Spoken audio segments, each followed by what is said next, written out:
Bueno, vamos a seguir hablando aquí un poquito de lo del corsé.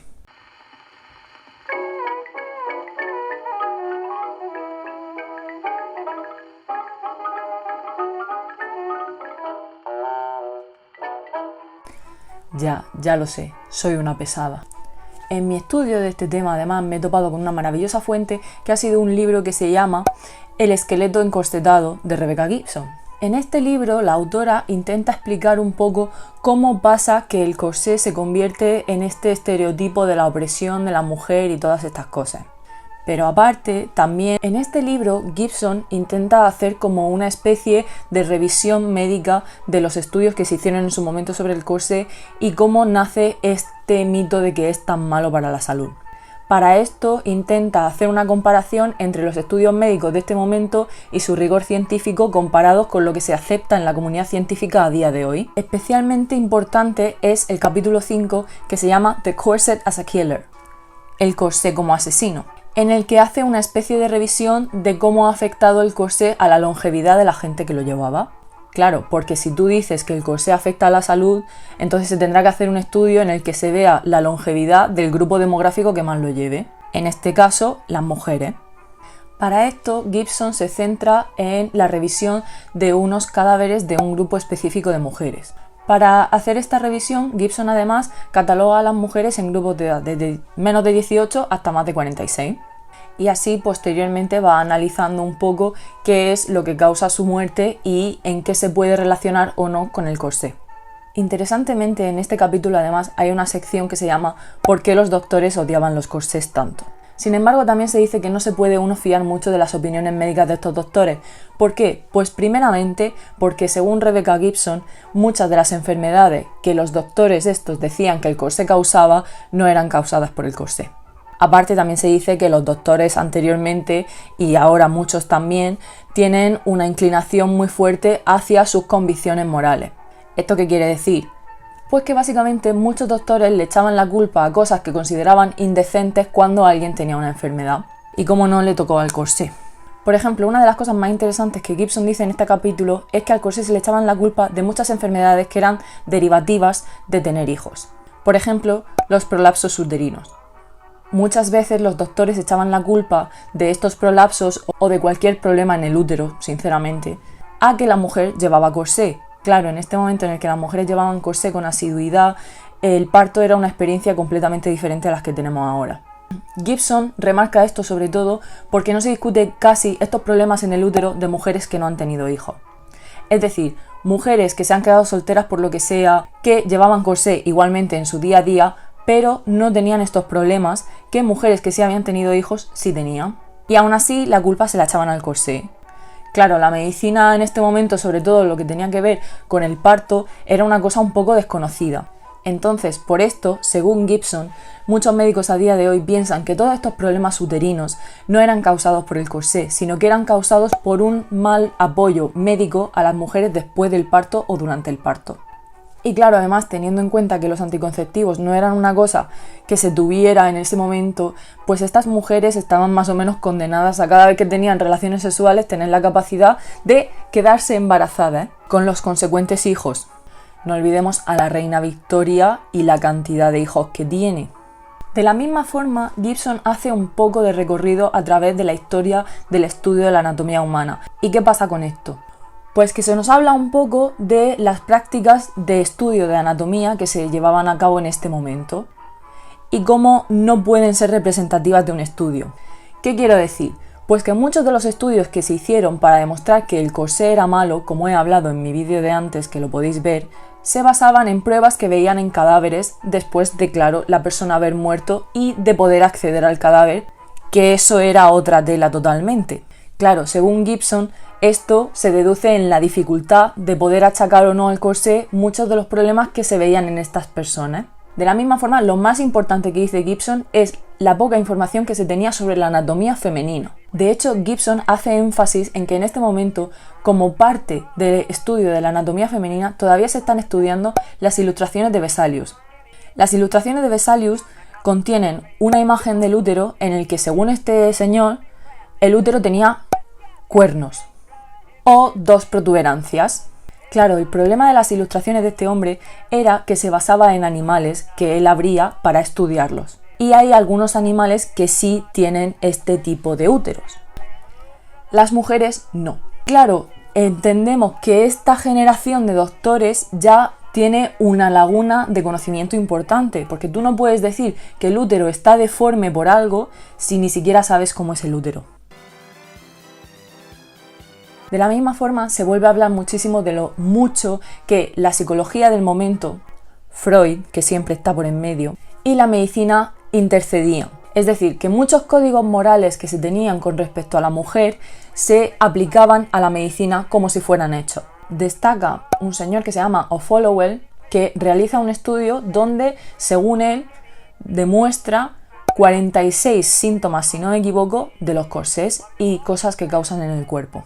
¿Qué pasa? Que claro, después de un estudio un poco más exhaustivo, se ve que muchos de estos síntomas que causa el corsé, físicamente hablando, están relacionados con lo que en ese momento se consideraba histeria. Es decir, ni ellos se ponen de acuerdo porque hay toda una rama de la comunidad científica que está diciendo que todos estos problemas son psicológicos y específicos de las mujeres, y hay otra rama que está diciendo que son por el corsé. La cosa es nunca, nunca, nunca de los jamases admitir que no existe la histeria. De la misma forma, Gibson recalca que O'Followill no hace este estudio para ayudar a la comunidad médica, sino porque lo que él quiere es que se pasen una serie de leyes que pongan a las mujeres en la cárcel si llevan corsé. Es decir, este hombre no está haciendo esto porque, madre mía, las mujeres están engañadas, hay que ayudarlas. No, este hombre está diciendo, si lleva corsé hay que meterla en la cárcel.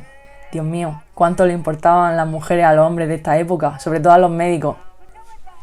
Me da ternura. Claro, el problema de esto no es que O'Followill, hiciera esto, sino que se lo tomaron en serio. Y el problema de este estudio, en el que él desarrolla los 46 síntomas que según él causa el corsé en el físico de la mujer y por tanto en su salud mental también, en todo este estudio el hombre no explica en ningún momento sus parámetros, sus muestras ni en qué se ha basado. Ni siquiera se deja claro que haya un grupo que se está analizando, un grupo de mujeres. Además, Rebecca Gibson dice: lo más gracioso de este libro que este señor escribe es que en el momento en el que se empieza a vender viene acompañado de anuncios para corsés. La industria de la moda, que siempre le gusta un poco el salseo y dice, que has hecho un libro de que no compre corsés las mujeres, que se las lleven a la cárcel si llevan corsés, pues yo aquí pongo mi anuncio.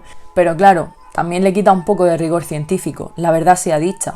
O sea, no tienes parámetros, no has hecho ningún estudio en ningún grupo controlado de mujeres que tú puedas ver unas consecuencias de lo que estás diciendo que los corsés causan, y encima viene tu libro con anuncios para corsés.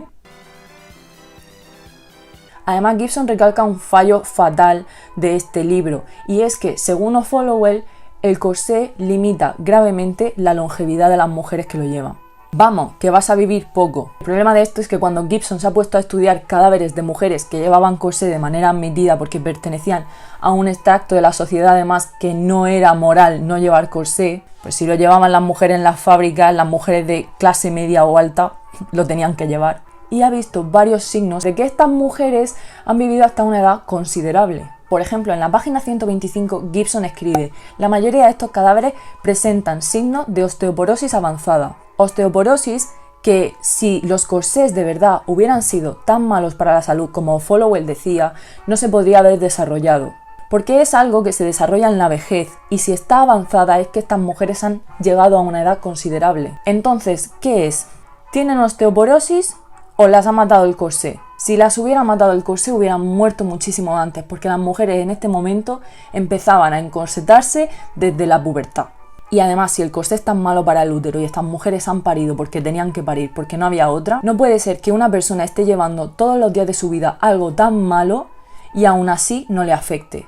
Y no solo una persona, sino un grupo entero de esqueletos que se están analizando en este estudio. Luego, una cosa que dice Gibson que es muy cierta y que ya he comentado a veces, es el problema de los estudios del siglo XIX. En este momento, la mayoría de los estudios, y que normalmente se citan como forma de demostrar que, por ejemplo, el corsé deformaba, se han visto que no incluyen ningún tipo de imágenes, porque no había tecnología para hacer ese tipo de imágenes ni ese tipo de pruebas. Como ya expliqué en el vídeo anterior, esto da a que muchas veces ciertas deformaciones que se veían en los cuerpos fueran achacadas al corsé y luego la gente, muchísimos años después, se diera cuenta de que eran deformaciones congénitas o causadas por otra cosa. Pero claro, en este momento lo que esta señora está diciendo es que incluye imágenes de mujeres muy deformadas como si eso fuera un hecho, cuando en realidad son dibujos. Es decir, este hombre piensa que esto pasa y manda a hacer, o hace, no lo sé la verdad, dibujos de esta mujer deformada, según él, porque ha llevado el corsé. Pero no tiene ninguna prueba para hacer esto, es simplemente su hipótesis. Una cosa que me pareció especialmente interesante leyendo esta parte del libro es que se incluye una lista de las cosas que se suponía que los corsés causaban. Por ejemplo, en la piel se suponía que causaban cortes, que obstruían la circulación, que aplanaban los pechos, causaban cáncer de pecho, etc. De la misma forma se describen enfermedades de la circulación de la sangre, enfermedades digestivas, problemas en el estómago por la compresión del corsé. En el término pulmonar se habla de una represión del diafragma e incluso se dice que el corsé causa depresión. Depresión vivís con esta gente, sinceramente hablando. Que vas al médico y te dice, estás loca, o estás loca porque llevas corsé, o quítate el corsé, que no te lo puedes quitar porque luego te miran mal por la calle. Normal, yo me hubiera liado a tiro. Luego, por ejemplo, en la siguiente página se dice pues las explicaciones que se han ido dando a lo largo de los años a estas enfermedades que según estas personas el corsé causaba. Por ejemplo, en el ámbito pulmonar, la mayoría de enfermedades se descubrió y se probó que eran causadas por la tuberculosis. Y claro, en este momento, ¿qué pasa? Pues que la gente empieza a decir, pues la tuberculosis la causa el corsé. Tampoco, porque después se descubre lo que causa la tuberculosis. Esto de aquí. Hemorragias uterinas, problemas de prolapsos en el útero, todo eso, aparte de a los partos, se puede dar por muchísimas razones en la vida de una mujer, sobre todo una vida larga como la que estas mujeres estaban viviendo. Incluso se dice que hay una predisposición familiar a día de hoy o un componente genético para estos problemas. Es decir, que ni siquiera tenía que pasarte nada, podría pasarte igualmente simplemente porque tu madre también lo tenía. Por otra parte, muchísimas de las cosas que se achacaban a problemas en el estómago debido a la represión que el corsé causaba en ese órgano, ahora se ha comprobado que eran debido a la malnutrición y a los componentes tóxicos que había en muchas comidas de ese momento, como por ejemplo el pan que llevaba plomo para hacerlo más blanco. Importantemente, lo único que se dice que sí puede causar el corsé cuando se utiliza mal es daño en las costillas flotantes, y aquí es donde vuelvo a la demonización que se hace del corsé y de la mujer del que hablé en el primer vídeo, porque esto a lo que se refiere Gibson es lo que muchas veces hemos discutido del tight lacing y de lo que he hablado muchas veces en los vídeos, diciendo además que no era lo normal. Es decir, el daño que puede hacer el corsé según lo que se sabe a día de hoy es algo que en este momento no era casi practicado. Las mujeres sabían que eso hacía daño, porque estas personas no eran tontas. En este momento además pude acceder a un libro llamado La moda y la deformidad, y gracias a este libro comprobar un poco esto que estaba diciendo, que en este momento se sabía perfectamente que el corsé podía hacer daño si se utilizaba mal, diciendo además en la página 81 específicamente que la deformación de los huesos, en este caso la deformación de las costillas flotantes, que es a la que se están refiriendo, puede ser ocasionada por la práctica del tight lacing, repito, no llevar corsé, hacer tight lacing de manera continua y prolongada. ¿Esto qué quiere decir? Pues que para causar estos daños el corsé tenía que llevarse mal toda una vida. ¡Toda una vida! Claro, porque las mujeres que practicaban el tight lacing eran actrices, eran modelos, eran mujeres de la alta sociedad que, como a día de hoy, estaban acostumbradas a sacrificar salud o salud mental para estar más guapas que el resto. Las mujeres que son famosas se hacen operaciones estéticas que a nosotros ni se nos ocurriría, porque tener demasiado dinero hace mucho daño a la mente. De la misma forma, en la moda de la deformidad se especifica que muchos de los problemas que se veían con el corsé era que esta deformidad que el corsé causaba en los órganos o incluso en el esqueleto era igualada a razas inferiores. O sea, esta gente, su propaganda contra el corsé era que lo que tenía que hacer esta gente en este momento era volver a la belleza clásica de Grecia y Roma. Y que la gente, las mujeres que se ponían corsé, se estaban deformando hasta quedarse en la forma natural de otras razas inferiores a ellos.